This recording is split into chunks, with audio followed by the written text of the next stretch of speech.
Hi! I hope you are doing well. It's me, Stacey, your holistic nutritionist, plant-based coach, and business mentor. I've got Cohen in the background. He is building something.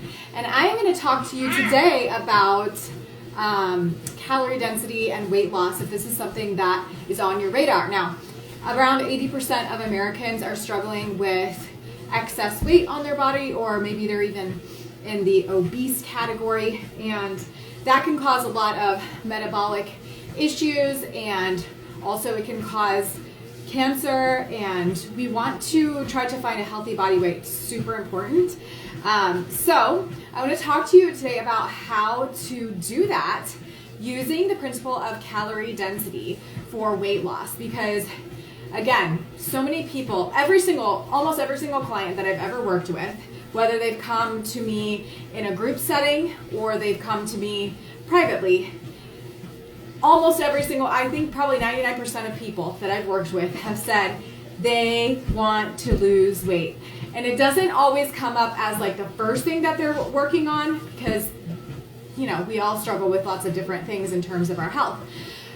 But usually, maybe, in the conversation, maybe even toward the end of it, they'll be like, oh yeah, and then there's like 5 to 10 pounds that I'd really like to lose, or I'd like to lose like 20 pounds. Like, it always comes up. And even if they don't mention it on the first call, they'll end up mentioning it like a few calls later once they get more comfortable talking to me. And it seems these days people are struggling with weight. That is just very obvious. And this way of eating that America is doing right now is making it really, really hard to find our ideal body weight and to keep a healthy body weight.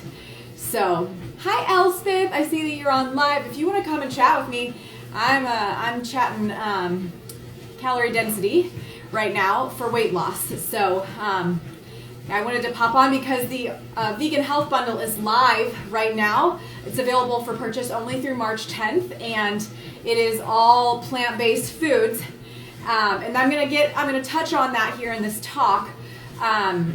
Or vegan. It's a vegan health bundle, and vegan doesn't always mean that it's healthy, nor does it mean that it's low in calorie density. But we're going to cover that here in just a second. But anyway, Elspeth from the Speedy Vegan, she's one of the contributors in the bundle, and the bundle is an incredible offering. It is where 120 doctors and nutritionists and chefs and influencers and fitness experts all came together to put their contributions into one huge epic bundle that's worth over $8,000, and you can grab it for $49 right now at the link in my bio if you're interested in it. And so much of it is conducive to losing weight because it's all plant-based recipes. Okay, so let's get into calorie density. What does calorie density mean? You might be wondering. Well, it is actually, the calorie density is the density of calories in relation to the weight of the food.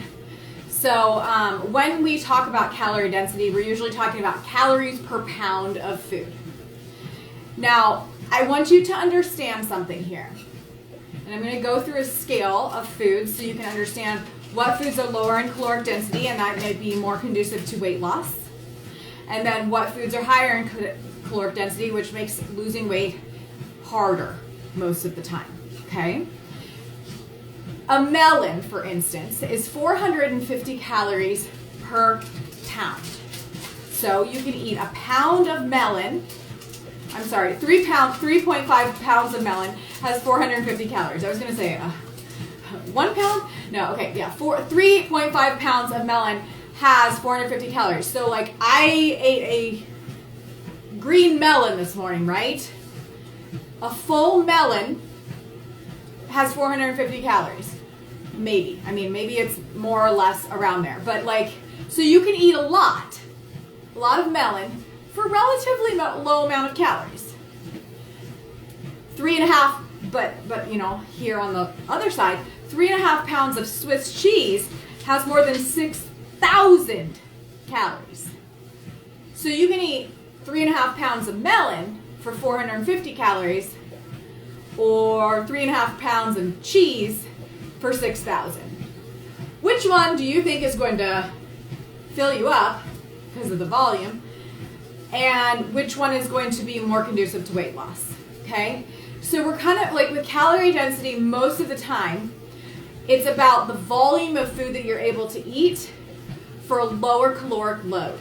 Okay, and because most people tend to eat a certain volume of food based on their stomach size daily, instead of having to eat less food, like, you know, those programs that make you measure your food, right?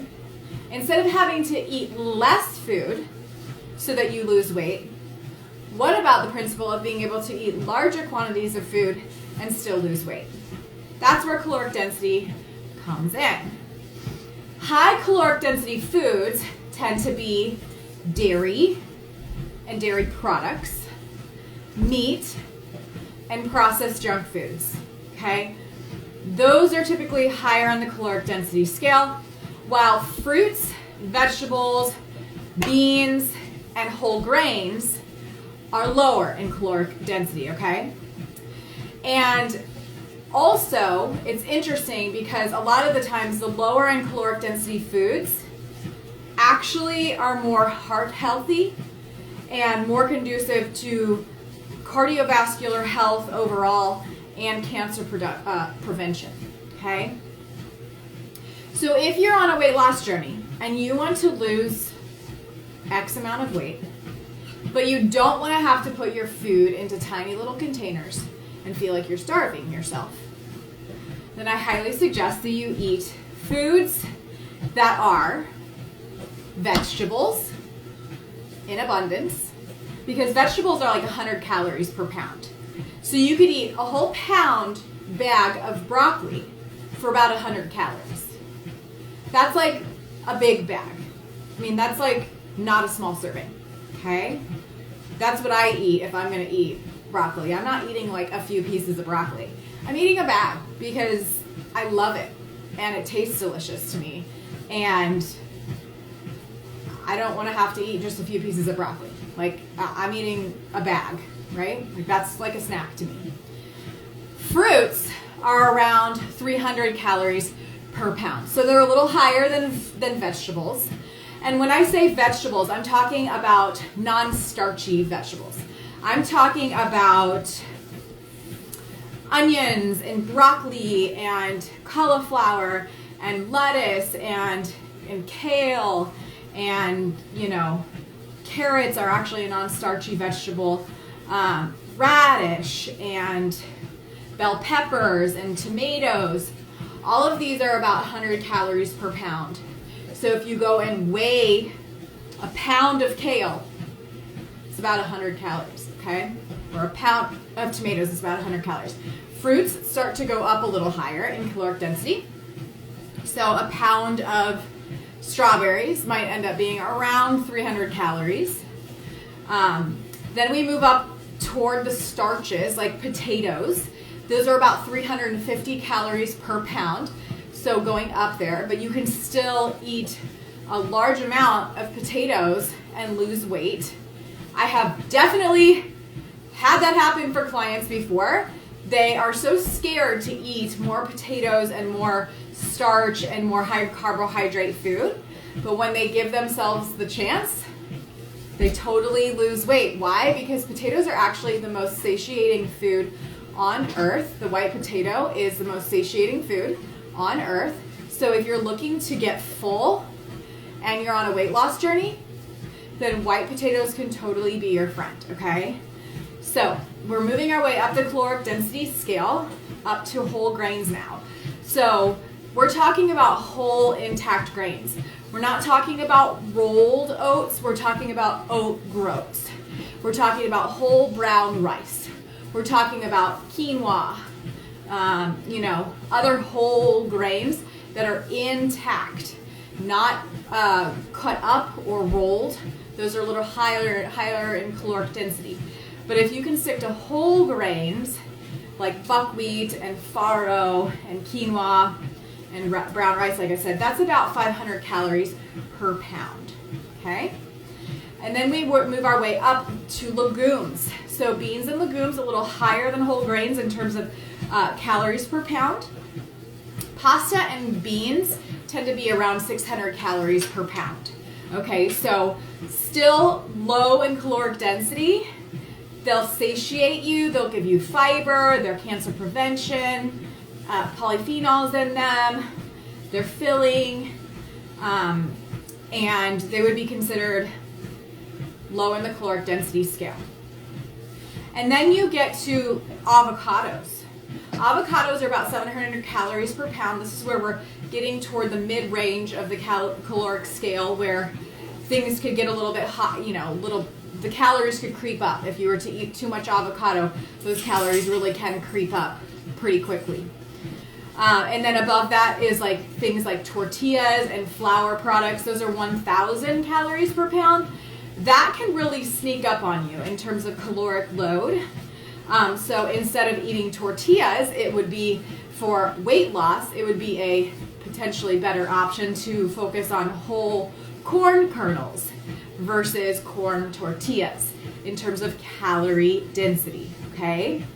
And then up above that, so let me reestablish what I think you should focus on in terms of weight loss for low caloric density foods, being able to eat an abundance of these without really gaining weight. If you focus on these foods, you should shed weight, okay? And these are low in caloric density foods, including non-starchy vegetables, fruits, potatoes, whole grains, beans, and then a little bit of avocado, okay? Now, you also should focus a little bit on nuts and seeds, I think, especially as a woman. Now, if you're a man, that might not be necessary for you, but like if you want to support your hormones as a woman, nuts and seeds are very high in caloric density. They're up in like the 2,800 calories per pound caloric density, but about 1 ounce of nuts and seeds actually has been proven to help with weight loss. So I would still include about 1 ounce of nuts and seeds per day for the essential fatty acids as well. But those foods that I mentioned, again, vegetables, fruits, potatoes, whole grains, beans, and legumes, those are going to be your friend in terms of weight loss. Pasta can even fit into this category as well because it's a wet starch versus a dry starch, which is a tortilla, not as conducive to weight loss, okay? Now, let me talk to you about the foods that would be less optimal for caloric density principle application in terms of weight loss. Because again, the foods that I mentioned below, vegetables, fruits, potatoes, whole grains, beans, legumes, and pasta, those are all conducive to weight loss because you can eat larger volumes of them for lower caloric density. You can eat more food for less calories. That to me is the fun way to eat. That to me is the fun way to eat because I don't know anybody that has ever found joy in putting their food in tiny little containers and looking at their meal and being like, oh my God, this is all I get to eat. That's no joy. That's no joy, okay? Now, these foods that I'm going to mention right here are higher in caloric density. I already mentioned tortillas. Tortillas are not off limits. Tortillas can be health promoting, but they can get up there in terms of calorie density. Animal protein, like beef, poultry, eggs, fish, seafood, pork, that is 1,000 calories per pound. So working its way up there, not as conducive to weight loss in terms of calorie density principles go. Bread is pretty high there in caloric density with 1,200 calories per pound. Dried fruit is also up there, 1,200 calories per pound. So dried fruit would be a good food if you're trying to gain weight. Not to say that you can't have dried fruit if you're on a weight loss journey, but if you really want to expedite the weight loss results in a healthy way while not restricting the size of your meals, focus on those foods that I mentioned below. Fruits, vegetables, potatoes, whole grains, beans, and legumes. Okay? All right. Dried fruit. Okay, we're back to dried fruit. 1,200 calories per pound. Ice cream, 1,200 calories per pound. Cheese, 1,700 calories per pound. Sugar, 1,700 calories per pound. I mean, can we just talk about the difference between that? If you were to eat sugar, if you were to eat 1 pound of sugar, that's 1,700 calories. If you were to eat 1 pound of fruit, which everybody demonizes because it has, quote, too much sugar, it has 300 calories per pound. What is that, 5 times less? 5 times less than sugar in terms of calorie density. There's nothing wrong with eating an abundance of fruit. There is something wrong with eating sugar because it'll make you gain weight right around that midsection. It'll increase that cortisol. Your body will be screaming on fire with inflammation. Junk food, processed food, chips, Oreos, pretzels. These foods have 2,300 calories per pound. Not very conducive to weight loss. If you want to lose weight and you eat junk food, you will eat 1 Oreo. But who does that? Who does that? I mean, is it possible to lose weight on just eating Oreos? For sure. For sure. But it all comes down to lowering your caloric intake. So if you're cool with just eating whatever, 1,500 calories worth of Oreos, or 1,700 calories of Oreos for your meal, for your day, if you're on a weight loss journey, if you're cool eating just Oreos and you don't think you're going to get hungry for actual nutrition, then fine, you'll lose weight. But is that the healthy way to go? No. That is not, you won't feel good. Okay, anyways, moving our way up in the caloric density scale, chocolate is 2,500 calories per pound. Again, to give you reference, 1 pound of vegetables is 100 calories. 1 pound of chocolate is 2,500 calories. Okay, I already touched on nuts and seeds and nut butters. That's 2,800 calories per pound. Very high up there in the caloric density scale. However, if you're a woman, I don't think there's anything wrong with eating 1 ounce of nuts and seeds per day for optimal hormone health. Now, butter is 3,200 calories per pound, almost the highest in caloric density of any food. But oil is at the top. 4,000 calories per pound when you eat oil. So you can either have a full pound of broccoli that you steam, or, a half a pound of fruit for the same amount of calories that 1 tablespoon, 1 tiny tablespoon of oil is. Which food do you think is going to fill you up more? Which food do you think is going to fill you up more? 1 pound, 1 pound is like a big head of broccoli. Steamed up, delicious, right? Would you rather eat that, or would you rather take a shot of olive oil for the same amount of calories? Which one do you think is going to make you more satisfied? I will guarantee you it is not the fat. It's not a tablespoon of fat. Think about the volume of your stomach. Is that oil going to fill up your stomach? The oil is not going to fill up your stomach. The broccoli is going to fill up your stomach, right? And then the starchy foods like potatoes and sweet potatoes, those are like 350, 400 calories per pound. You could have 2 good-sized sweet potatoes with a pound of broccoli for your meal, and that would be 700 calories. 700, 800 calories.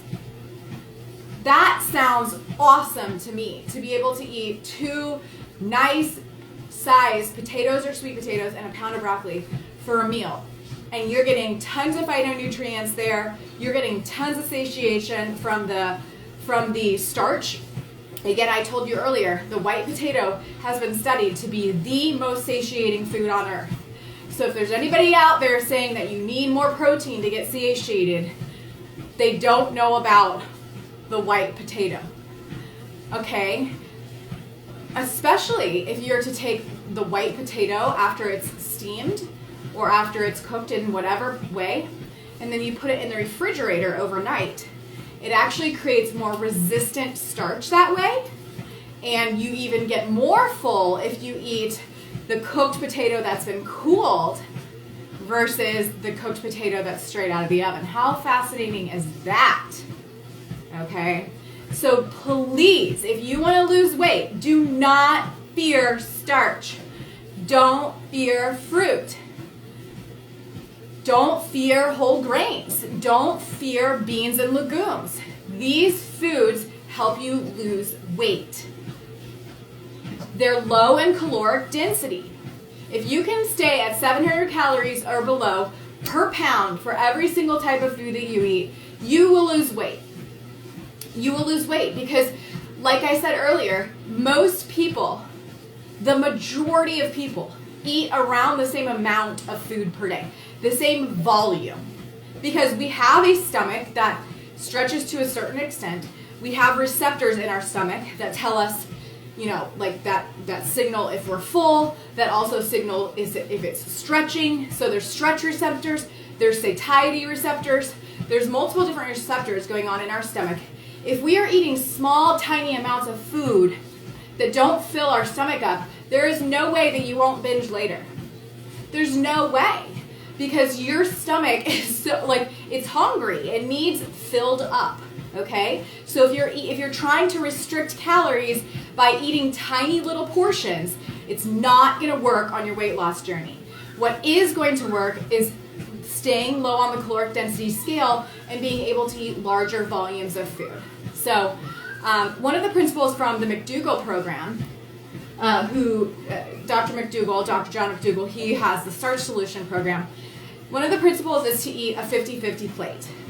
A 50-50 plate would look like half of your plate, I mean, it can be a large plate, half of your plate being a non-starchy vegetable like cooked carrots, cooked cauliflower. It doesn't even have to be cooked, actually. It could be raw.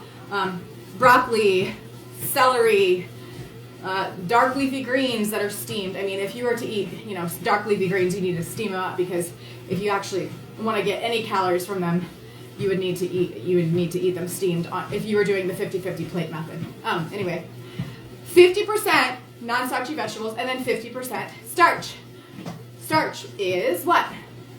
Sweet potatoes, cooked winter squashes, white potatoes, whole grains that are intact, beans. Again, beans are a little bit higher up in caloric density, but if you were to do half of your plate whole grains or whole grains or potatoes or sweet potatoes, then the other half non-starchy vegetable, you will be able to eat a lot of food, get a couple pounds of food into you at mealtime for 3 meals per day. You will lose weight. It's really hard not to lose weight if you're using the principle of calorie density. But if you don't follow the principle of calorie density and you take those same potatoes, you take that 50-50 plate that would have been 700 calories for that meal, or maybe 600 calories for that meal, right? And then you take it and you put butter on it, that's 3,200 calories per pound. You're sabotaging the caloric beauty of that weight loss plate. Okay? And it's very normal to go for those high caloric density foods. Those foods that are super salty, like cheese, and a lot of butters are out there.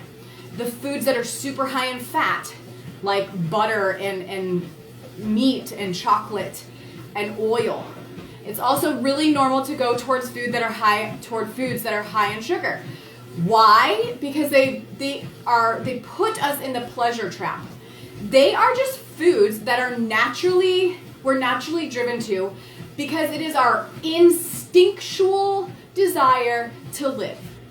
It's not you. There's nothing wrong with you. And I thought for years, literally, I thought until just 4 years ago, when the pandemic hit and I started learning about food addiction and like what was going on. I was just fascinated with what was going on in the world, and how so many people I knew were like literally their weight was just skyrocketing, and it was fascinating to see human behavior going on during that time. And then I personally have always struggled with thinking that there was something wrong with me, because I would never be able to turn it off in terms of like eating processed foods or sugary foods. Like, give me, a package of Milano cookies from Pepperidge Farms and I would eat the whole bag.